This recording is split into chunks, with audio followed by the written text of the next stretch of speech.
Hello everyone, आज हम करने वाले हैं dual nature of matter and radiation के मोस्ट इंपॉर्टेंट क्वेश्चंस को रिवाइज। तो चलिए स्टार्ट करते हैं। Question number 1, the maximum kinetic energy of the photo electrons मतलब K max gets doubled when the wavelength of the light incident on the surface changes from λ1 to λ2। तो अगर इसका के मैक्स हम k1 ले लेते हैं तो इसका क्या हो जाएगा, डबल ऑफ k1। उसने बोला है maximum kinetic energy gets doubled when the wavelength of the light incident on the surface changes from λ1 to λ2. Derive the expressions for the threshold wavelength lambda naught at work and work function phi for the metal surface. तो initially Einstein's जो photo electric equation है उसको use करते हैं। k max is h nu minus h nu naught। वहां पे h nu के साथ nu की वैल्यू आ गई c by lambda, तो c by lambda 1, यहाँ पे c बाय लैम्डा 2। केस 1 में अगर k मैक्स ली है तो सेकेंड केस में हमने उसको क्या कर दिया, डबल कर दिया 2k मैक्स। तो जैसे ही हम दोनों इक्वेशंस को यूज करेंगे, k मैक्स की ये वाली वैल्यू हम सेकेंड इक्वेशन में पुट कर देते हैं। k मैक्स की वैल्यू है hc by lambda 1 minus phi naught. तो जब हम ये वैल्यू यहाँ पुट करेंगे तो ये आ गया 2hc by lambda 1 minus 2 phi naught hc by lambda 2 minus phi naught. तो जब ये 2 फाई नॉट इस तरफ आया, 2 phi naught minus phi naught, ये बन जाएगा फाई नॉट, और ये इस तरफ आएगा तो क्या बन जाएगा, hc बाय लैम्डा। तो hc by lambda 1 minus hc by lambda 2। यहाँ पे हमारे पास hc कॉमन है, 2 bye lambda 1 minus 1 bye lambda 2 अंदर जाएगा, और सिर्फ क्या रह गया था, फाई रह गया था, फाई नॉट। तो फाई नॉट की वैल्यू कितनी होती है, फाई नॉट है क्या, वर्क फंक्शन है, उसको हम h न्यू नॉट लेते हैं। h nu naught further can be written as hc by lambda naught. hc यहाँ से कॉमन था, ये वाला भी hc है, कैंसिल हो जाएगा।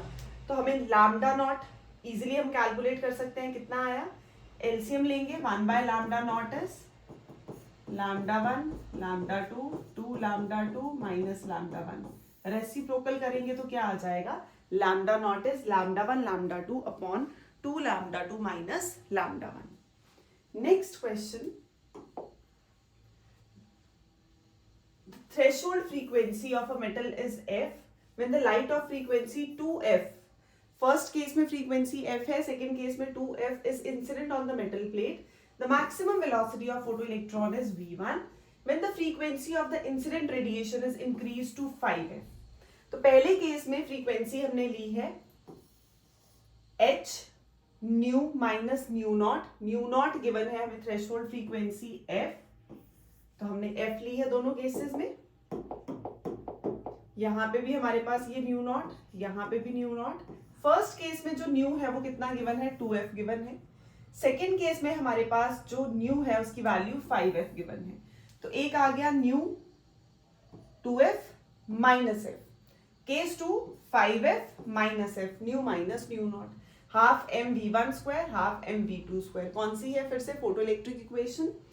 दोनों इक्वेशंस को डिवाइड करते हैं तो h कैंसिल हो जाएगा, 2f माइनस f f रह जाएगा, 5f माइनस f 4f रह जाएगा, f से f cancel, v1 square upon v2 square, under root लेंगे तो v1 इज टू v2 की वैल्यू कितनी आ गई, 1/2। Next question, sketch the graphs showing variation of stopping potential with frequency of incident radiation for two photosensitive metals A and B having threshold frequency nu A greater than nu B। तो जब हम number line पे लेंगे तो ये value smaller होगी, यहाँ पे बिगर आएगी, तो न्यू ए हमने इस पॉइंट पे ले लिया, न्यू बी हमने यहाँ ले लिया, तो means nu A is greater than nu B है। यहाँ पे हमारे पास क्या है, stopping potential versus frequency curve plot करना है, तो वो यही आता है हमारे पास। कहां से आता है, फिर से आइंस्टाइन्स इक्वेशन, फोटोइलेक्ट्रिक इक्वेशन, के max is EV not H new minus nu not. तो जब हम ये लेते हैं, वी नॉट हमारे पास क्या है, स्टॉपिंग पोटेंशियल है। अब एक साइड स्टॉपिंग पोटेंशियल रखा हमने, दूसरी साइड फ्रीक्वेंसी रखी है, तो इसको बनाएंगे y is equal to M X plus C की फॉर्म में। तो हमारे पास v नॉट के साथ e था, उसको ले आए नीचे, तो e इधर आके डिवाइड हो जाएगा, क्या बन गया, h by E nu minus h by E nu naught. y is equal to m x। अब x एक्सिस पे क्या है, फ्रीक्वेंसी है, तो x फ्रीक्वेंसी, x जो है हमारा यहाँ पे इंटरसेप्ट फ्रीक्वेंसी को रिप्रेजेंट कर रहा है। और स्लोप m कितना है, h अपॉन e। तो ये जो वैल्यू है हमारे पास ये किसके इक्वल आती है, h अपॉन e के इक्वल आती है। अब क्वेश्चन है in which case is the stopping potential more and why. तो स्टॉपिंग पोटेंशियल किसका ज्यादा होगा हमारे पास, अगर हम इसको ऐसे थोड़ा सा एक्सटेंड करके देखें तो नेगेटिव वैल्यू है हमारे पास किसकी ज्यादा, ए नीचे की तरफ ज्यादा जा रहा है, उसकी वैल्यू हमारे पास थोड़ी सी नेगेटिव हो जाएगी। बी का हमारे पास सेम, अगर फ्रीक्वेंसी की हम बात करें for same value of frequency, तो जो स्टॉपिंग पोटेंशियल है वो किसका ज्यादा होगा, बी का ज्यादा होगा और ए का कम होगा। Case 2, does the slope of the graph depend on the nature of the material used. तो सबसे पहले स्लोप कितना है, h अपॉन e है, जो h प्लैंक्स कांस्टेंट है, e की वैल्यू चार्ज वो फिक्स है, तो दोनों चीजें कांस्टेंट है, तो स्लोप तो कांस्टेंट हो गया, तो स्लोप डिपेंड नहीं करेगा नेचर ऑफ द मटेरियल पे। Next, in the study of a photoelectric effect, the graph between stopping potential V and frequency nu of the incident radiation for two different metals P and Q is shown. तो फिर से same Einstein's photoelectric equation लगाते हैं तो क्या आ जाएगा, EV naught is equal to H nu minus phi. तो हमने निकालना किसका है, फिर से स्टॉपिंग पोटेंशियल वर्सेस फ्रीक्वेंसी। तो यहां पे हमारे पास V not h by E nu minus phi by E हो जाएगा। तो यहां फाई बाई ई क्या होता है, इंटरसेप्ट, ये इस चीज को, इस इंटरसेप्ट को रिप्रेजेंट करता है, और ये m है हमारे पास फिर से कितना है, h अपॉन ई है। तो ये हमारे पास h अपॉन ई आ गया। अब q का जो इंटरसेप्ट है वो हमारे पास क्या है, ज्यादा नेगेटिव है, नीचे की तरफ जा रहा है, q का इंटरसेप्ट ज्यादा नेगेटिव है, जैसे पिछले केस में भी था। तो जिसकी वैल्यू ज्यादा नीचे तक जा रही है तो उसका इंटरसेप्ट ज्यादा नेगेटिव हो गया। उसकी हमारे पास इसकी फ्रीक्वेंसी की वैल्यू यहाँ पे देखो ज्यादा है, इसकी कम है, तो जो वर्क फंक्शन है Q का ज्यादा होगा, उसकी फ्रीक्वेंसी की वैल्यू भी उसी की ज्यादा होगी। Next case 2, determine the work function of the metal which has greater value. तो हमने बता दिया, थ्रेशोल्ड फ्रीक्वेंसी भी बता दी, और हमारे पास यहाँ पे किसकी वर्क फंक्शन की वैल्यू ज्यादा होगी, किसकी कम होगी, वो हमने y is equal to M X plus C equation लेके उसमें हमने c की वैल्यू देखी, c हमारा नेगेटिव है, इंटरसेप्ट है, जिसकी ज्यादा नेगेटिव, किसकी नेगेटिव है, स्टॉपिंग पोटेंशियल की।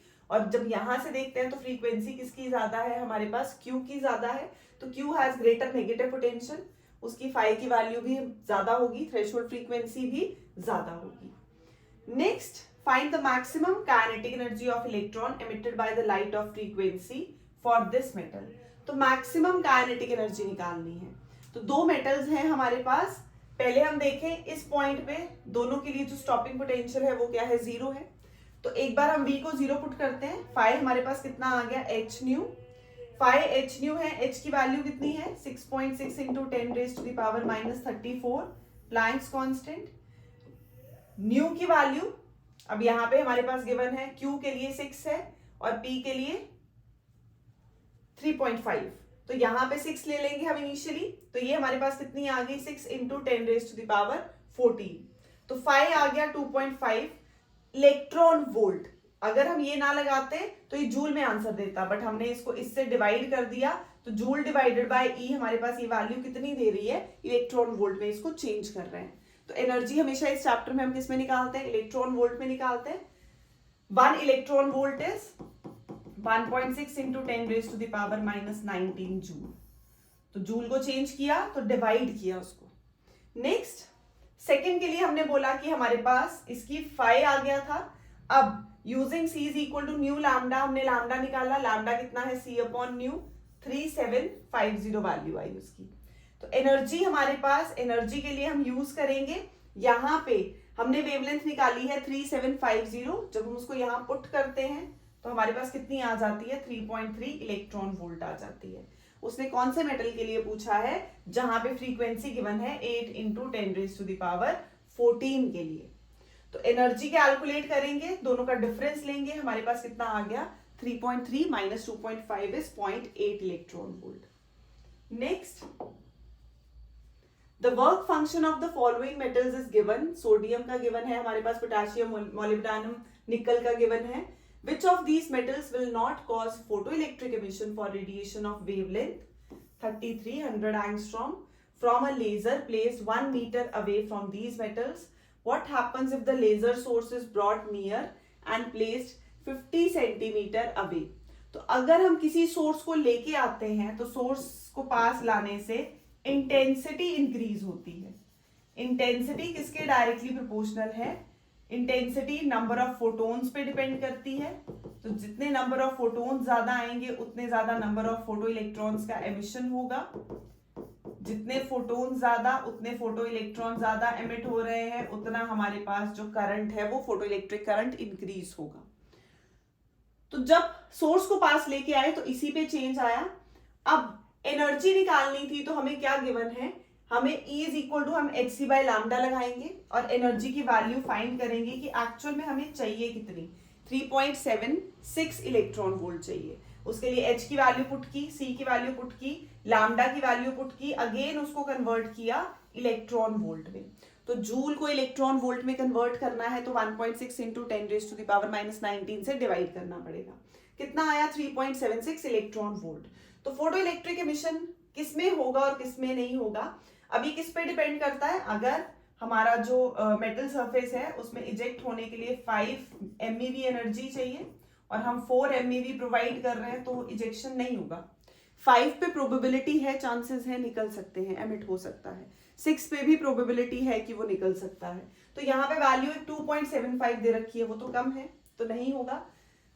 नेक्स्ट हमारे पास 2.3 इलेक्ट्रॉन वोल्ट दे रखी है, ये इनकी थ्रेशोल्ड है और हम कितनी एनर्जी प्रोवाइड कर रहे हैं? एनर्जी जो है वो 3.76 है। तो हम ज्यादा एनर्जी प्रोवाइड कर रहे हैं तो सोडियम जो है वो इजेक्ट हो जाएगा।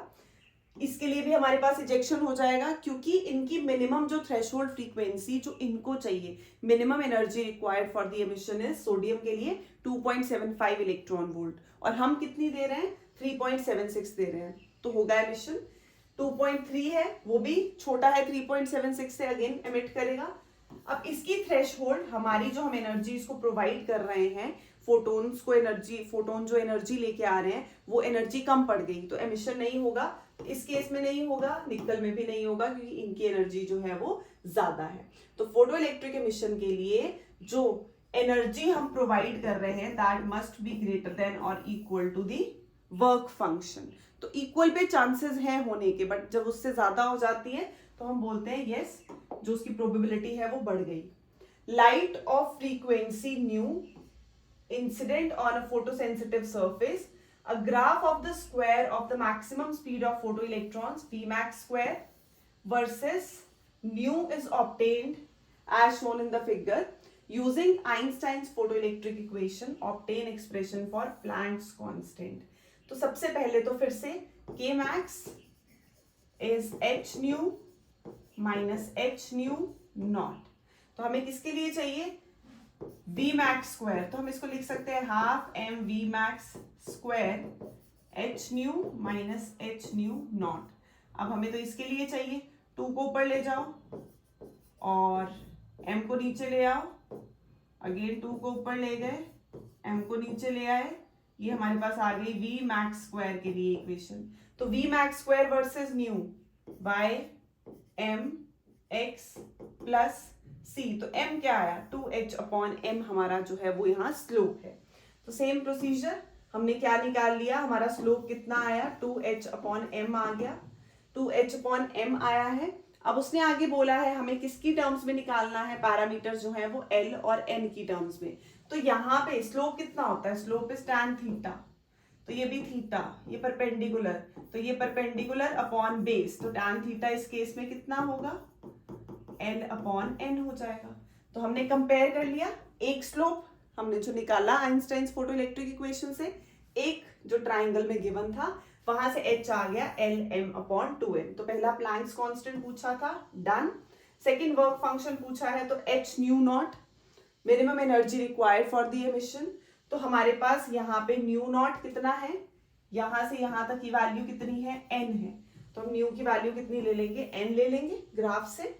Next five is h new मतलब hn और h की वैल्यू ऊपर से पुट कर देंगे तो कैंसिल हो गया, क्या रह गया? सिर्फ Lm अपॉन 2। तो उसने यही बोला था Ln और m की टर्म्स में कैलकुलेट करो। Next, light of wavelength 2000 2000 angstrom falls on a metal surface of work function minimum energy required for the emission phi से या ओमेगा से रिप्रेजेंट करते हैं, wavelength lambda falls on a metal surface. Now what is the kinetic energy of the fastest electrons? So k max h nu minus h nu naught, फिर से वही equation, और new को लिख सकते हैं c by lambda.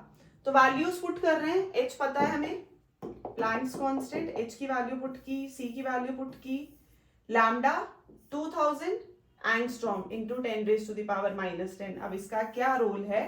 To convert it into electron volt. और हमें कितनी गिवन है? Work function 4.2. ये निकालेंगे, इसको माइनस करेंगे, हमारे पास आंसर आ जाएगा k max. Next, what will be the change in the energy of the emitted electrons if the intensity of light with the same wavelength is doubled? Intensity, अब इस chapter में दो पेयर्स हैं, दो ग्रुप्स हैं हमारे पास. काइनेटिक एनर्जी डिपेंड करती है फ्रीक्वेंसी पे और स्टॉपिंग पोटेंशियल पे. इन दो तीनों का आपस में ग्रुप है. नेक्स्ट है हमारे पास नंबर ऑफ फोटोन्स जो आते हैं वो इंटेंसिटी बढ़ाते हैं. नंबर ऑफ फोटोन्स के आने से इंटेंसिटी बढ़ी, नंबर ऑफ फोटो इलेक्ट्रॉन्स बढ़े, जिससे कि हमारे पास फोटो इलेक्ट्रिक करंट बढ़ता है. ये वाला ग्रुप इस ग्रुप के इंडिपेंडेंट है और ये वाला इसके इंडिपेंडेंट है. तो यहाँ क्वेश्चन था हमारे पास, चेंज इन एनर्जी पूछा है अगर इंटेंसिटी में चेंज होगा. इंटेंसिटी इस वाले ग्रुप में आती है जहां number of photons, intensity, number of photo electrons और फोटो इलेक्ट्रिक करंट, ये चारों आपस में लीनियर रिलेशनशिप है इनका. यहाँ पे के मैक्स फ्रीक्वेंसी के साथ, स्टॉपिंग पोटेंशियल के साथ. तो जब हम इसको चेंज करते हैं ये इंडिपेंडेंट रहेंगे, जब हम इसको चेंज करते हैं ये इंडिपेंडेंट रहेंगे, कोई चेंज नहीं आएगा. नेक्स्ट उसने पूछा है if the same light falls on another surface of work function, इतना दे दिया, what will be the energy of emitted electrons. तो work function phi not H C by lambda, हमारे पास कितना आ गया 6.21 इलेक्ट्रॉन वोल्ट. ये वाला हमारे पास कितना आएगा 6.21 इलेक्ट्रॉन वोल्ट. तो जब हमने देखा हमारे पास जो एनर्जी हम प्रोवाइड कर रहे हैं वो कम है, एनर्जी जो फोटोन लेके आ रहा है वो कम है as compared to the threshold, जो फ्रीक्वेंसी है या जो वर्क फंक्शन है, जो एनर्जी मिनिमम उसको चाहिए एमिशन के लिए. तो एमिशन पॉसिबल नहीं है, hence no emission. Next, radiation of frequency 10 raised to the power 15 hertz is incident on 3 photosensitive surfaces. Following observations are recorded. पहले में नो फोटो एमिशन ऑकर्स. ये कब होता है? अगर हम ऐसे ना भी करें तो जनरलाइज कर सकते हैं, जब हम जो फ्रीक्वेंसी दे रहे हैं या जो हम एनर्जी दे रहे हैं E, that is less than 5, और जो हमारे पास फ्रीक्वेंसी है that is less than threshold frequency, तो तब नहीं होगा. करके देख सकते हैं कब नहीं होगा एमिशन, जब के मैक्स क्या है लेस देन 0, या हम बोल सकते हैं new is less than new not. तो वही बात आ गई. Photo emission occurs but the photoelectrons have zero kinetic energy. तो when K max is 0, nu is equal to nu naught. वही वाला मिनिमम वाला केस कि जब एनर्जी बराबर आ गई तो एमिशन होगा, बट पॉसिबिलिटी है, मतलब एग्जैक्ट नहीं बोल सकते होगा बट पॉसिबिलिटी है. तो जब पेपर में लिखते हैं हम लिखेंगे कि हाँ एमिशन पॉसिबल है, तो यहाँ पे nu is equal to nu naught हो जाएगा. Third case, photo emission occurs and photoelectrons have some kinetic energy. तो इसका मतलब अब केस आ गया when nu is greater than nu naught, जब satisfy कर जाएगी emission के लिए. Increase in the intensity of the radiation causing photoelectric emission from a surface does not affect the maximum kinetic energy. ये अभी किया हमने, अभी हमारे पास हमने दोनों पेयर्स किए कि वो वाला सेट उस सेट से इंडिपेंडेंट है, सेकंड सेट फर्स्ट सेट से इंडिपेंडेंट है, तो चेंज नहीं होगा. Next, the photon emitted during the de-excitation from the first excited level, ले लिया, to the ground state of hydrogen atom is used to irradiate a photocathode in which stopping potential is 5 volt. तो एक ground state था, E1 is -13.6 electron volt. फिर उसके बाद first excited level है, तो सेकेंड की होती है -3.4 इलेक्ट्रॉन वोल्ट. तो E2 माइनस E1 जब हम करेंगे तो हमारे पास चेंज इन एनर्जी आ गया. एमिशन जब होता है, फ्रीक्वेंसी कंडीशन यही बताती है, एक जो लेवल है उसकी एनर्जी कुछ है, दूसरे की कुछ है, तो बेसिकली या तो एब्जॉर्प्शन होगी या एमिशन होगा. तो E2 माइनस E1 किया तो डेल्टा E कितना आ गया 10.2 इलेक्ट्रॉन वोल्ट. हमें फाइंड क्या करना है, कैलकुलेट द वर्क फंक्शन. तो इसको आइंस्टाइन्स फोटो इलेक्ट्रिक इक्वेशन में पुट कर दो. वहां से 5 निकल जाएगा। एक हमें 10.2 मिल गई और एक हमें 5 जो है वो गिवन है EV, तो ये हमारे पास आंसर आ जाएगा वर्क फंक्शन।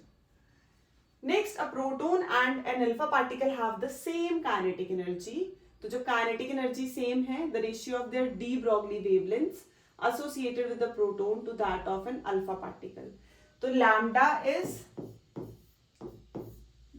का एग्जैक्ट फॉर्मूला हमारे पास क्या होता है, 2mev, लैम्डा इज h/2mev। तो यहाँ पे उसने क्या बोला है, हमारे पास काइनेटिक एनर्जी सेम है, the ratio of the de Broglie wavelengths. तो यहाँ लैम्डा इज ऑल्सो h/p, वो भी हम लेते हैं, या फिर P को कन्वर्ट करो in terms of kinetic energy, क्योंकि उसने काइनेटिक एनर्जी की बात की है। तो तीनों हमारे पास वेवलेंथ के ही हैं, बट यहाँ काइनेटिक एनर्जी सेम है, तो ये कांस्टेंट होगी, h कांस्टेंट हो गया, 2 कांस्टेंट हो गया, तो lambda is inversely proportional to √m। तो lambda proton to lambda alpha particle, mass of alpha to mass of proton, alpha particle का mass 4 times the mass of proton, तो answer कितना आ गया, 2:1। नेक्स्ट, ये हमारे पास फॉर्मूला है, what determines the intensity in the photon picture of light. तो इंटेंसिटी क्या होती है, energy per unit time per unit area. तो energy per unit time per unit area, energy of photons divided by area into time. Next, figure shows the stopping potential V0 for the photo electron versus 1 by lambda graph for two metals A and B, lambda being the wavelength of incident light.